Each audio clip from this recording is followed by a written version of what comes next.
Estaba dormida y llegaron a mi casa 8 oficiales federales tocando mi puerta.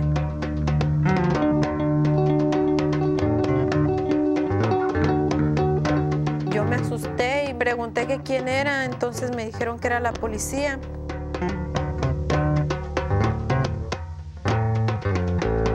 Dicen, ¿usted es Elvira Arellano? Y le dije, sí.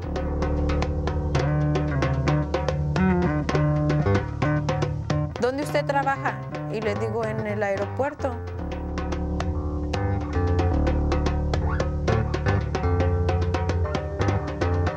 Saqué el ID y se las llevé, y cuando se las llevé ellos abrieron el folder y ahí traían la foto de mi ID grande. Como solamente pensé yo, es migración.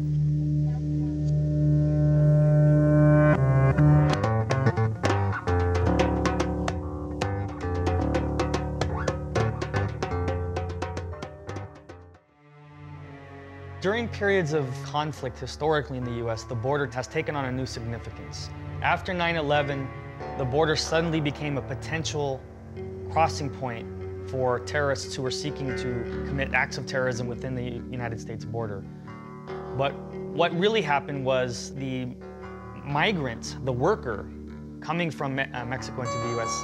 was then blended into this image of the terrorist. So the two were combined. By invading the U.S., they are a problem to the national unity of this country, to the culture of this country. They do not want to learn English.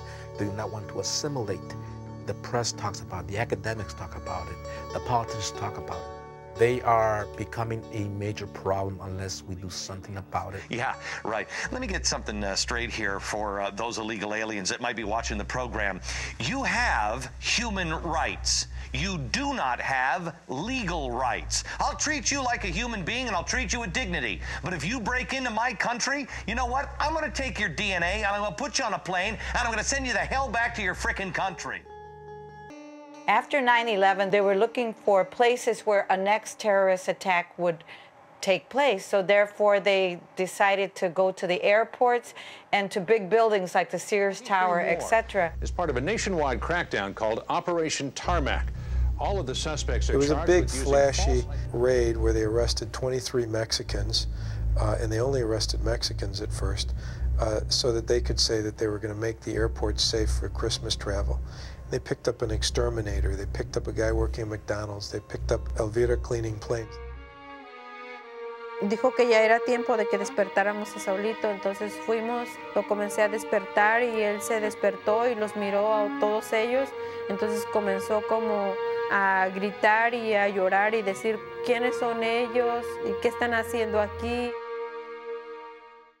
This is the kind of issue that is so complicated, so convoluted, and there's just so many ways that you can approach it. But basically, if you're going to understand it at all, you just have to think about common sense.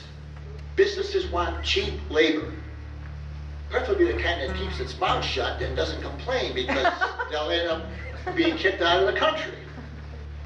When you hear things like, well, illegals are only doing the jobs that Americans won't do. Who did those jobs before? Americans. It's a low-paying job, relatively speaking, but it still allowed them to support themselves and their families.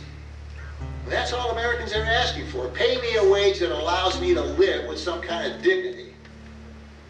There is no respect or dignity in breaking the law, and I can never respect anybody who does. And that's it. People are coming here slipping incognito over the border. We don't even know they're here. We don't know that they've stolen our identity. We see jobs slipping away. We see wages going lower. And I believe the Minuteman Project and also the Illinois Minuteman Project, we are a wake-up call to every American citizen and legal immigrant that imminent danger is near.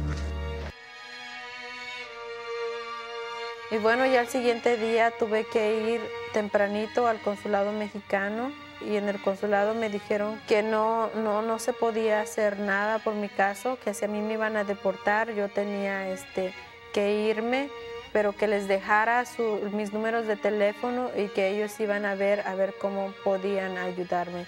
Y cuando salí de ahí del consulado, como todo el espíritu que habían levantado mis amigos, es como que yo iba por el camino como arrastrando ese espíritu y ya. Me empezaron a llamar los medios de comunicación y me estaban llame y llame. Y les dije que no, que yo no podía hablar. Y dijo, mira, si tú hablas, va a haber alguien que va a poder ayudarte y va a haber alguien que va a poder ayudar a las otras personas que están ahí adentro. Fue que decidí, bueno, pues hablar. Dije, si esto va a servir para ayudar a los que están ahí arrestados, entonces yo voy a hablar.